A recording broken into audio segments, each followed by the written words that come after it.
Electrical estimation costing में last class हम लोग एक रूम का जो वायरिंग किए थे, आज हम लोग क्या करते हैं, 2 रूम का वायरिंग करते हैं। एक हमारा ड्राइंग हॉल होगा, एक बेडरूम होगा, एक बरामदा होगा। तो हम लोग क्या करते हैं, छोटा-छोटा इसको इंस्टॉलेशन को देख के सीखते हैं कि कहीं पे भी हम लोग इंस्टॉलेशन करें तो कैसे हम लोग प्रोसीड करेंगे, और यहाँ पे सर्किट का सिलेक्शन कैसे होगा, सब सर्किट का सिलेक्शन कैसे होगा, वायर का सिलेक्शन कैसे होगा।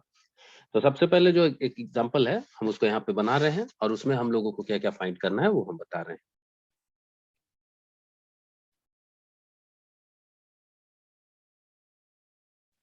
और एक चीज, अगर जैसे क्वेश्चन है ना, तो उसमें अगर केवल लेआउट दे देता है और अगर उसमें बोलता है लोड एज्यूम करने, तो हम अपने हिसाब से उस लोड को एज्यूम कर सकते हैं कि इस घर में ये लोड होना चाहिए, ठीक है, हमारे हिसाब से, जिसमें वो बेसिक रिक्वायरमेंट होगा, जिससे उसका पूरा लाइटिंग भी प्रॉपर हो और पावर पॉइंट भी हो, जैसे कोई भी अगर टीवी है, फ्रिज है, ये सब चलाने के लिए हमारा वहाँ पे प्रॉपर पॉइंट होना चाहिए, ठीक है।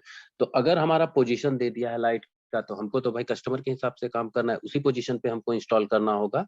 और अगर नहीं दिया है तो हम अपने विवेक से, कि हम हमको पता है हमारे एक्सपीरियंस से कि यहाँ पे इसको ऐसे इंस्टॉल करेंगे तो कस्टमर को सुविधा होगा, ठीक है, तो उस हिसाब से हम लोग करेंगे। तो ये जो हम अभी एक एग्जांपल ले रहे हैं, इसमें क्वेश्चन में दिया हुआ है कि हमको बल्ब कहाँ फिट करना है, इसमें कितना फैन होगा, कितना क्या होगा, हर कुछ यहाँ पे दिया हुआ है, ठीक है। तो हम लोग उसी हिसाब से इंस्टॉलेशन करेंगे। बहुत छोटा सा इंस्टॉलेशन है, लेकिन क्या होगा, ये हम लोगों को सीखने में बहुत मदद करेगा। तो यहाँ से अगर इसका दिया हुआ है बरामदे का 3 मीटर, ये जो डॉटेड हम बनाए हैं ये बरामदा है, ये 2 मीटर, इसका हाइट यहाँ से दिया है 2 मीटर, यहाँ से यहाँ दिया है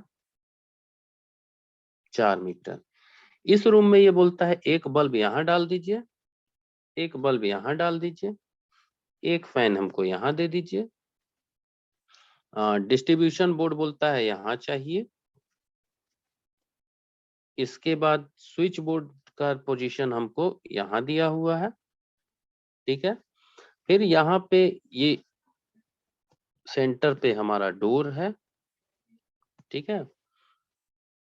फिर यहाँ पे भी सेंटर पे डोर है, एक पोजीशन यहाँ दिया हुआ है स्विच बोर्ड का, ठीक है, यहाँ पे एक डोर है,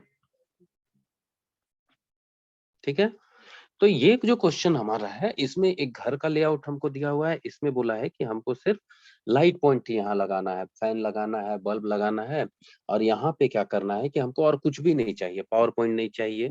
अगर कस्टमर बोलता है नहीं भाई हमको मेरे घर में पावर पॉइंट नहीं लगाना है, तो हम लोग पावर पॉइंट नहीं लगा सकते हैं।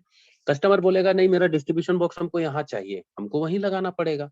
स्विच बोर्ड बोलेगा हमको यहाँ चाहिए, हम वहीं लगाएंगे। या हम उसको सिर्फ, अगर हमको लगता है कि कस्टमर यहाँ पे बोल रहा है कि यहाँ लगाइए, तो हो सके हमको लगता है कि इससे हमारा घर मतलब घर का जो लुक है वो खराब हो सकता है, ये यहाँ पे हमारा सेफ्टी के साथ सेफ्टी प्रिकॉशन नहीं होगा, सेफ्टी कंसर्न जो कंसर्न है वो फुलफिल नहीं होगा, तो हम कस्टमर को समझा सकते हैं कि देखिए सर यहाँ ये प्रॉब्लम है, इसके चलते आप यहाँ लगाएं तो बेहतर होगा।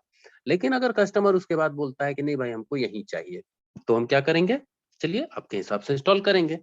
तो यहाँ पे हम इससे क्या बोल रहा है कस्टमर जो है, कि हमको यहाँ पे सिर्फ लाइट चाहिए, लाइट पॉइंट और एक फाइन पॉइंट चाहिए, हमको यहाँ पे और कुछ भी नहीं चाहिए, ठीक है। 2 फैन लगाना है, एक बल्ब, 2 फैन लगाना है, 4 बल्ब लगाना है, ठीक है। तो अब यहाँ पे जब भी काम करना होता है तो हम सबसे पहले इसका नाम दे देते हैं L1, L2, L3, L4। Fan 2 है तो F1, F2 फैन का नाम दे दिए। ये क्वेश्चन में क्या हमको बोलता है फाइंड करना है, पहला बोलता है डिसाइड द नंबर ऑफ सब सर्किट, सब सर्किट, ठीक है। Calculate the length of wire फिर हमको करना है, दूसरा लेंथ ऑफ वायर रिक्वायर्ड, कितना इंस्टॉलेशन में लगेगा, ठीक है। फिर इसमें क्या बोलता है, एस्टिमेट हमको करना है, estimate the quantity of material, ठीक है। इन सब चीजों को हमको यहाँ पे फाइंड करना है कि क्वांटिटी ऑफ मटेरियल क्या है, डिसाइड द नंबर ऑफ सब सर्किट, मतलब हमको यहाँ कंप्लीट इंस्टॉलेशन का काम करना है। तो अगर हमको सबसे पहले अब इंस्टॉलेशन करना है तो हमको यहाँ पे लोड कैलकुलेशन करना होगा। तो हम देखते हैं यहाँ पे लोड को हम कैलकुलेट करते हैं कितना है। तो कैसे हम लोग करेंगे, total number of light point. Total number of light point कितना है, L4 तक है, तो यहाँ पे हम इसको इक्वल टू 4 लिखेंगे। लाइट पॉइंट का हम लोग कितना वाटेज मान के चलते हैं, तो 60 वाटेज इंटू 4, तो 240 वाट हो जाएगा।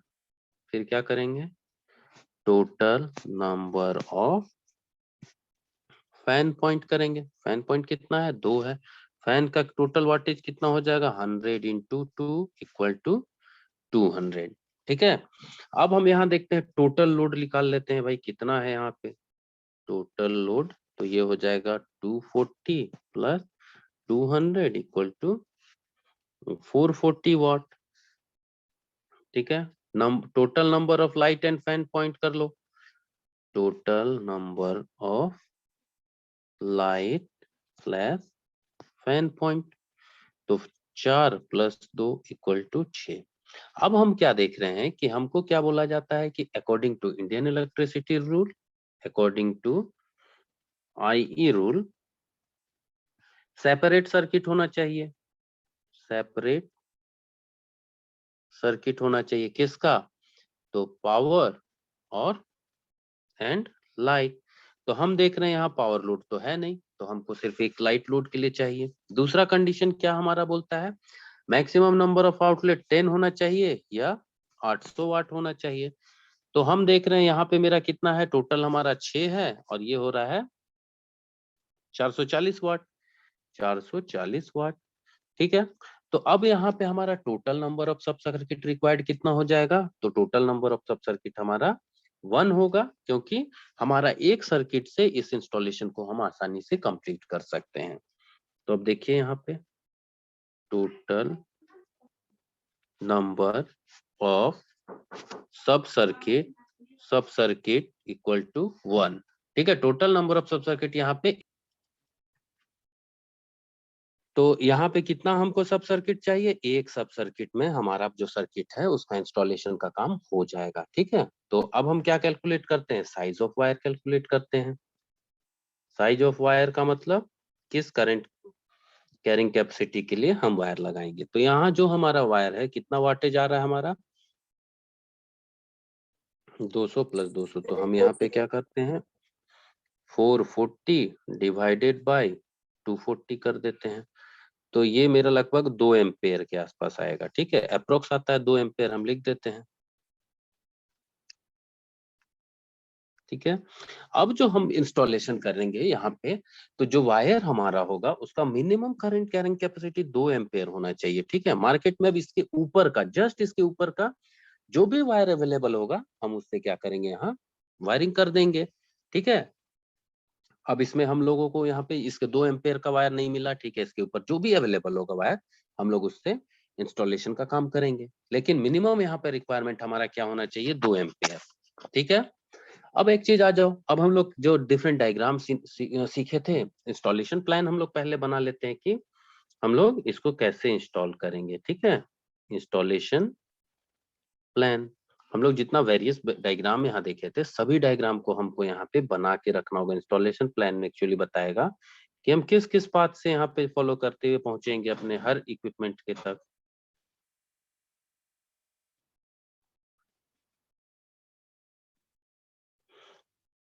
ठीक है, यहाँ पे मेरा देखो डीबी है, यहाँ पे मेरा स्विच बोर्ड है, यहाँ एक बल्ब है, यहाँ एक फैन है, यहाँ एक बल्ब है, यहाँ स्विच बोर्ड है, यहाँ पे तुम्हारा एक फैन बल्ब है, यहाँ एक फैन है, यहाँ एक बल्ब है। यही हमारा इंस्टॉलेशन प्लान है। ठीक है, अब देखो क्या है कि ये जो हम सामने पे अगर यहाँ खड़ा होके देखते हैं इस दीवार को, तो कुछ ऐसा दिखेगा। तो डिस्ट्रीब्यूशन, ये मेरा दरवाजा हो गया, तो क्या डिस्ट्रीब्यूशन बॉक्स को यहाँ जमीन में लगाएंगे, नहीं, जमीन में लगाएंगे तो कोई भी छेड़ेगा। क्या एकदम सीलिंग से सटा के लगाएंगे, तो नहीं, यहाँ पे भी हमारा उसको अगर मान लो स्विच ऑन करना है तो कहीं दिक्कत होगा। करेंगे क्या? तो एक सर्टेन हाइट पे लगाएंगे जहां पे उसको हमारा जो भी काम करना है, हमको स्विच ऑन करना है, तो हम आसानी से वहां तक पहुंच सकें। तो हम एज्यूम कर लेंगे जमीन से क्या हाइट लगाएंगे, तो एकदम कुछ हाइट ऐसे लगा देते हैं। फिर यहाँ से अगर हमको 0.5 हम हमेशा छोड़ के चलते हैं ऊपर से सीलिंग से, तो ये पाथ हमको कवर करना है। प्लस इसके बाद जो दीवार का थिकनेस है, ये जो दीवार है इसका जो यहाँ का ये मोटाई होगा, ये जो मेरा दीवार है इसका ये जो मोटाई होगा, इसको हम ड्रिल करके फिर अंदर जाएंगे और फिर स्विच बोर्ड तक आएंगे। तो हम इस चीज को एक लाइन से दिखा देते हैं यहाँ पे ऐसे। फिर क्या है, जो ऊपर 0.5 से हम इस तरीके से पाथ पकड़ के आएंगे, ठीक है, बल्ब तक पहुंचे। बल्ब से ऊपर आते हुए फिर सीलिंग से होते हुए इस तरीके से यहाँ बल्ब में आके कनेक्ट करेंगे। फिर एक सर्टेन हाइट से यहाँ क्या करेंगे, इधर से हम लोग यहाँ पे जाएंगे जहाँ स्विच बोर्ड का है, स्विच बोर्ड के पास आएंगे, फिर नीचे जाके फिर ऊपर अंदर ड्रिल करके यहाँ आएंगे, ड्रिल करके इस रूम में आएंगे, यहाँ से ये पाथ पकड़ के इधर से जाएंगे और एक बल्ब में ऊपर आएंगे। साथ में इधर से भी हम यहाँ उतर सकते हैं, ठीक है, या यहाँ से हम इधर साइड से भी जा सकते हैं। तो हम ये पाथ को फॉलो करते हैं। अब इसमें हम लोग नाम भी दे सकते हैं, जैसे ये क्या हो जाएगा, ABCD E, यहाँ FGHIJ K, यहाँ ऊपर L, नीचे M, ड्रिल करके अंदर आए N, इसका I, इसका J, इसका K के बाद ऊपर जो ऊपर जाएंगे यहाँ से, तो K के बाद L के बाद ये M के बाद ये N के बाद O। ठीक है, ये हम इसका नाम दे दिए कि हम ये पाथ को फॉलो करेंगे चलने में। तो यहाँ जो हम नेमिंग दिए हैं, हो सके यहाँ क्लियर नहीं दिख भी रहा होगा, तो इसको हम लोग जब पार्ट बाय पार्ट आगे इंस्टॉलेशन वायर रन करेंगे या कॉन्ड्यूट रन करेंगे, तो उसमें और विजुअलाइज कराने का हम कोशिश करेंगे, जिससे और क्लियर समझ में आ जाएगा। तो ये हो गया हमारा इंस्टॉलेशन प्लान कि हम ये पाथ से इसको इंस्टॉल करेंगे, यहाँ कॉन्ड्यूट बिछाएंगे। तो अब हम देखते हैं इसमें वायरिंग डायग्राम, ठीक है। वायरिंग डायग्राम कैसे होगा, तो वायरिंग डायग्राम अगर हम समझ जाएंगे तो हमारा रन कितना वायर, कहाँ कितना वायर को हम रन करा रहे हैं, वो क्लियरली हम लोगों को समझ में आ जाएगा। तो हम देखते हैं, जो वायर हमारा फेज और न्यूट्रल निकलना है वो कहाँ से निकलेगा, डिस्ट्रीब्यूशन बॉक्स से। यहाँ पे हमारा 2 स्विच बोर्ड है, ठीक है। पहले स्विच बोर्ड में हमारा क्या लगेगा, यहाँ 2 बल्ब 1 फैन, दूसरे स्विच बोर्ड में 2 बल्ब 1 फैन हम लगाएंगे, कोई बात, 3 यहाँ मतलब बनेगा हमारा स्विच 3। इस जो हमारा यहाँ पे स्विच बोर्ड 2 है उसमें भी हम 3 लगा देंगे, ठीक है। अब हम लोग क्या करते हैं, फेज वायर रन करते हैं। तो फेज वायर पहले डिस्ट्रीब्यूशन बोर्ड से निकलेगा तो वर्टिकल जाएगा, वर्टिकल से जाते हुए इस स्विच बोर्ड में आएगा, ये इसको शॉर्ट करेगा, इसको शॉर्ट, यहाँ तीनों स्विच को शॉर्ट करता है। क्या स्विच बोर्ड का काम खत्म हो गया, तो नहीं, इस स्विच बोर्ड बोल रहे हैं, सॉरी। क्या हमारे ये पहले जो फेज वायर जो हमारा रन कर रहा है उसका स्विच बोर्ड 1 में जब ये सब सर्किट को काम कर लिया, तो क्या काम उसका खत्म हो गया, तो जी नहीं, इसका काम अभी बचा है। ये जो फेज वायर है इसे हम निकालेंगे और इसे स्विच बोर्ड 2 में ले जाएंगे, स्विच बोर्ड 2 तक रन कराएंगे। क्यों रन कराएंगे, कि अभी इसका काम खत्म नहीं हुआ है, क्योंकि स्विच बोर्ड 2 भी हमारा स्विच बोर्ड 1 सेफ सर्किट 1 का ही पार्ट है। तो हम लोग पहला सब जो इसका वायर है फेज वायर, उसको स्विच बोर्ड 2 में इस तरीके से सर्किट में तीनों स्विच को शॉर्ट करेंगे और इसके बाद यहाँ इस फेज वायर को हम रोकेंगे। इसके बाद जो कंट्रोलिंग स्विच का वायर निकलेगा वो हम अलग कलर से दिखाते हैं कि हम लोगों को समझने में आसानी होगा। तो अगर हमारा एक सर्किट है उसमें अगर 2 स्विच बोर्ड है, हम इसी तरीके से बनाएंगे। 3 होता तो आगे जितना उसमें हमारे यहाँ पे जितना लगा होता है स्विच हम बनाते, इस वायर को और आगे रन करा देते और इससे कनेक्ट करते। तो ये तरीका होता है हमारा एक सर्किट से हमारा 2 या 3 स्विच बोर्ड बनाने। सर। तो यहाँ पे अब क्या है कि जो स्विच बोर्ड 1 में है हमारा 2 बल्ब लगा हुआ है, हम 2 बल्ब का सिंबल बना देते हैं। एक हमारा क्या लगा हुआ है, फैन लगा हुआ है। इसमें भी क्या लगा हुआ है, 1 2 बल्ब 1 फैन। सभी का कंट्रोलिंग स्विच यहीं पे है, तो इसको हम कलर चेंज कर लेते हैं, कलर चेंज करके ही हम इसको रन कराते हैं।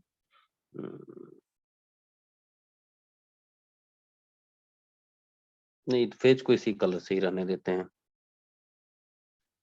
ये जा रहा है वर्टिकल, ये एक स्विच बोर्ड में गया, सॉरी एक बल्ब में गया, ये भी दूसरे बल्ब में गया। यहाँ से जो ये निकल रहा है, यहाँ रेगुलेट रेगुलेटर के थ्रू होते हुए कहाँ जाएगा? तो फैन में जाएगा। सेम यहाँ पे होगा, एक वायर हमारा switch board, sorry lamp 1, lamp जो 3 4 है, और ये मेरा जाएगा फैन में। इसको हम F1 दिए थे, इसको F2, हम L1, L2, L3, L4 ऊपर से हम लोग मिला लेंगे इसमें जो नाम दिए हैं। अभी क्या सर्किट कंप्लीट हुआ? तो अभी हमारा सर्किट कंप्लीट नहीं हुआ है, न्यूट्रल वायर रन कराना है। तो न्यूट्रल वायर क्या हमारे स्विच बोर्ड में जाएगा? तो नहीं, वो कहाँ जाएगा? तो अप्लायंसेस में, हम हर अप्लायंस में उसको कनेक्ट करेंगे, और ये हम लूपिंग के थ्रू कनेक्ट कर रहे हैं। वहां जंक्शन बोर्ड बोला जाएगा तो हम उसको लगा के भी कनेक्ट कर सकते हैं।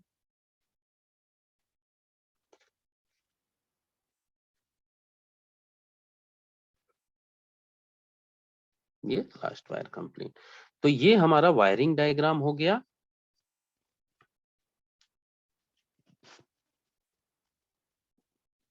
कि इसमें अब हम वायरिंग डायग्राम देख के आसानी से कैलकुलेट कर सकते हैं कि किस जगह पे हमारा किस टर्मिनल में कितना वायर रन कर रहा है, ठीक है।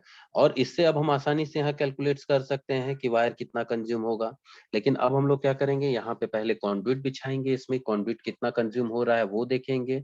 इसके बाद हम लोग क्या करेंगे, वायर का कैलकुलेशन करेंगे, फेज वायर, उसके बाद न्यूट्रल वायर। क्योंकि हम अगर तोड़ तोड़ के कैलकुलेशन करेंगे तो हमारे लिए कैलकुलेशन करना बहुत आसान होता है, और कहीं पे भी हमारे यहाँ चांसेस कम होता है एरर आने का, ठीक है। लेकिन प्रैक्टिकल वर्क में ऐसा नहीं होता है कि हम एकदम कैलकुलेट करके ही वायर निकालते हैं, नहीं। वहां पे क्या है कि हमारा जो एक्सपीरियंस है, थोड़ा बहुत हम ज्यादा वायर भी मंगा लेंगे, उससे भी कोई दिक्कत नहीं है। लेकिन वायर का शॉर्टेज नहीं होना चाहिए। अगर शॉर्टेज होगा तो हमारा काम रुक जाएगा, काम रुकेगा तो क्या होगा, समय ज्यादा लगेगा, समय ज्यादा लगेगा तो इसके बाद क्या होगा, हमारा लेबर कॉस्ट बढ़ेगा। क्योंकि अगर लेबर बैठ जाएगा तो हमको उसको पेमेंट तो देना ही है, और अगर हम उसको पेमेंट कर रहे हैं तो हम अगर काम नहीं ले रहे हैं तो वो हमारा नुकसान है। जो हम 3 दिन में लेबर हमारा कंप्लीट करके देगा, मटेरियल शॉर्टेज के चलते वो 5 दिन लगेगा, तो एक्स्ट्रा पेमेंट हमको लेबर को करना होगा, तो हमारे वो प्रॉफिट से लॉस होगा। तो इसलिए मटेरियल का शॉर्टेज यहाँ कोशिश किया जाता है कि ना हो।